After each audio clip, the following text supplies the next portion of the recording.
Good afternoon, Internet. Welcome to 40k for Outsiders with me, Mez. Either you've made it into my kitchen here by accident, or you're my missus, for which this video was originally made for. These videos are specifically for people with no prior knowledge of Warhammer 40,000, but want to get a cheeky glimpse and a little understanding as to what on earth it's all about. To clarify, this is the first video I'm going to make, so if you get to the end and haven't died laughing, I will look to make some more. The purpose of this particular video is to explain what the story is in an easy to manage chunk without any reading. Originally, Ashley asked if I could put this on Audible. I explained that I'm not writing a published book, so I'm not sure Audible would really care too much, but hey ho. To begin then, the history of the Warhammer 40,000, or 40k if you will, and its universe is massive.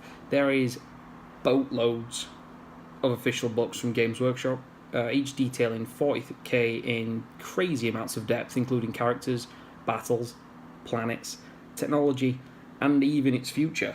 In its basic essence, the central conflicts, well, at least in the books at any rate, revolve around mankind's struggle to survive the constant war in the grim dark that is the 41st millennium. It's a sci-fi dystopian future where humanity is way past its best. It's no longer the most dominant power in the universe, and it's under attack from everywhere. Their Earth's primary forces are the genetically modified Astartes, or Space Marines, and the endless human cannon fodder that is the Astra Militarum, or Imperial Guard, who they are their last lines of defense against a variety of aliens, traitors, dark forces, and evil gods. There's literally tons of enemies that are either trying to take mankind's place of power in the galaxy or looking to eradicate them entirely. The evil gods of chaos are the direct opposition of the Imperium of Man, the ultimate enemy, if you like. They're basically evil incarnate. There's also relatively unique alien races like the Tyranids, who are big bugs that seek to only devour all life. They kind of look like a mix between aliens from Alien and aliens in Starship Troopers. If you don't know what those are, give them a Google. There's also other races like the Orcs, which are basically Tolkien's orcs but in space, and although they are the comic relief of the grim dark, they still just want to fight all the time and wage war all across the cosmos. There's also the space elves called Eldari. They used to be called Eldar. They definitely didn't get changed for copyright reasons. I mean, why would they do that? These guys are available in 3 distinct flavours, ranging from crazy bondage through to kind of good guys. Kinda. All in all, there's an incredibly diverse choice of where to start. So I'll now try and get the main themes across best I can in the smallest amount of time. I know my recorded voice is awful. Thanks for sticking with me so far. By the way, if you did want to support the official release, there's a 104-page booklet you can buy with the details, everything I'm going to go into, but in a hell of a lot more detail. It's on the Games Workshop website. So I'm going to describe the timeline of the story, called Lore, spelled Lore, not Law. This is from the perspective, but I'm going to tell you, specifically from the perspective of mankind. I think going too deep into all the other stuff in the first video is probably just a touch over the top. So here we go. Basically, there's this immortal fella called the Emperor. For some reason, he has just the one name, like Cher or Madonna, and he's an all-powerful psychic. He can see into the future, and he knows that mankind's going to be awesome, but as it's been caught from the rest of the galaxy due to storms in the warp. In this particular sci-fi setting, to travel faster than light, you don't just boot up a hyperdrive and off you pop. You have to go into the warp, which is basically a massive dimension made of all the raw, negative emotions of sentient creatures, where time and physics have no meaning. Without the right technology on your spaceships, The warp is dangerous, and by dangerous, I mean you're going literally through hell and get eaten by demons. Now, the Emperor knew these storms would lift, so he created a massive army to go out and reunite mankind from the last time we went out and took over the galaxy. I ain't going to dwell too much on when we went out the first time, just accept that in this setting, we went out and took over it once before, back in the good old days. To lead his armies, Big E, as the Emperor sometimes gets called, made 20 clones/sons from his DNA. These little beauties were called Primarchs. Please note, this is not the same as Primarch. I can understand the confusion this would cause. Maybe the Emperor liked a good deal on t-shirts and pants.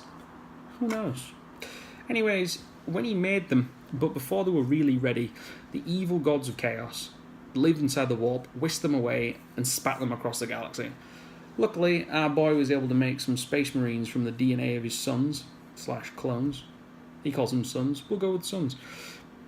This space marine scheme was an augmentation process where normal people get enhanced to superhumans or Astartes. They can live forever and spit acid and all sorts of cool stuff. However, the process is nasty and most people don't survive it. Just the best of the best that do. And as a result, this leaves the Emperor with these elite super soldiers. So it's all gravy. So in around the year 30,000, please note, this is 10,000 years before 40,000, the storms dissipate and the Emperor starts the Great Crusade. He goes out, he reclaims planets, finds his missing sons, gives them all a legion of these space marines to command, and takes over the galaxy. All was going really well, so he thought, I have enough of this. I'll let you 20 boys take on. I'm going to go home and have a little chill out.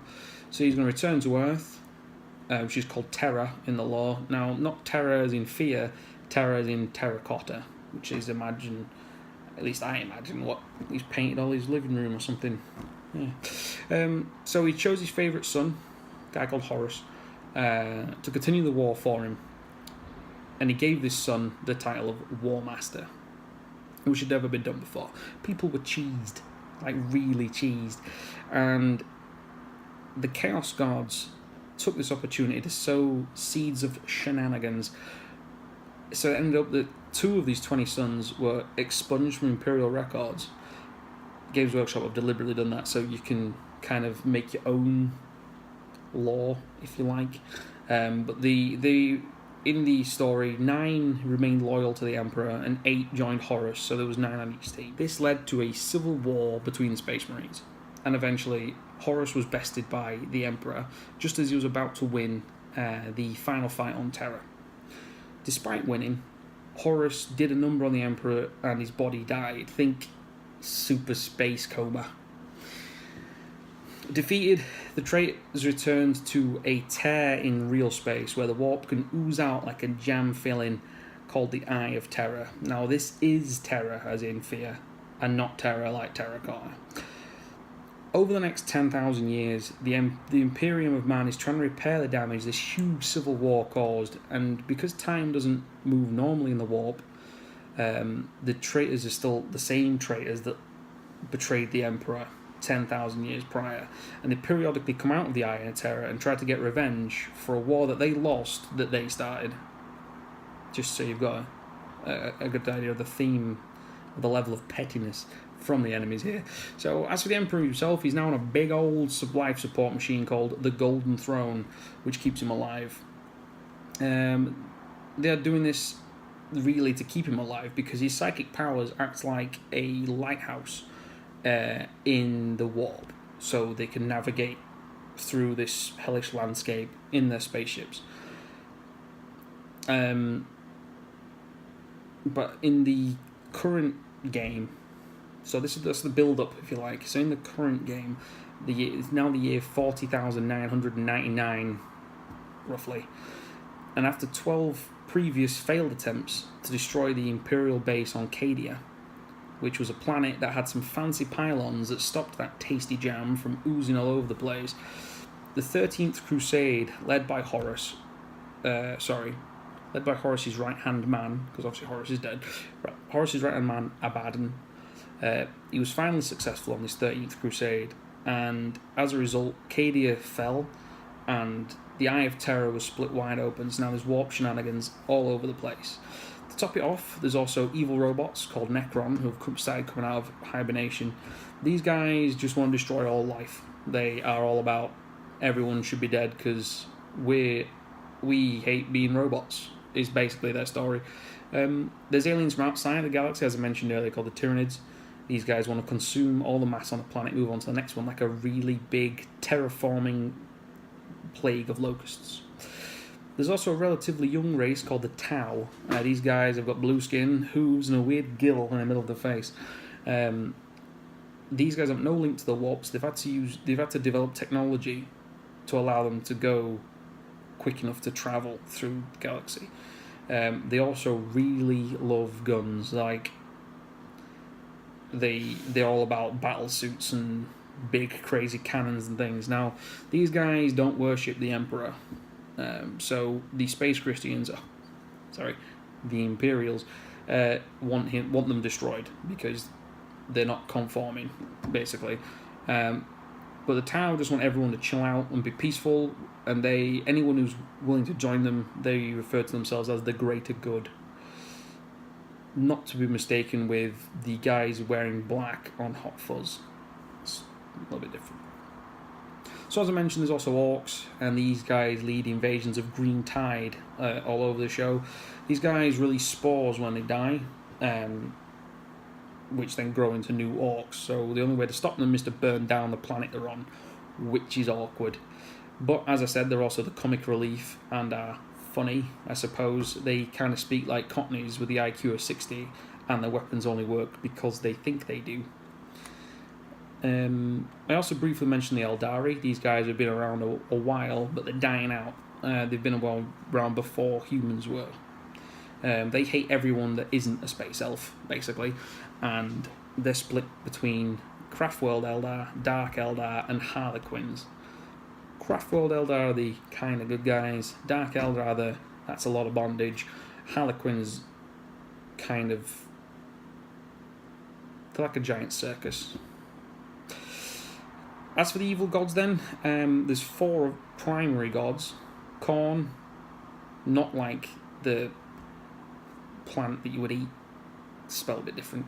Tzeentch, which is not a sneeze, that is what it's called.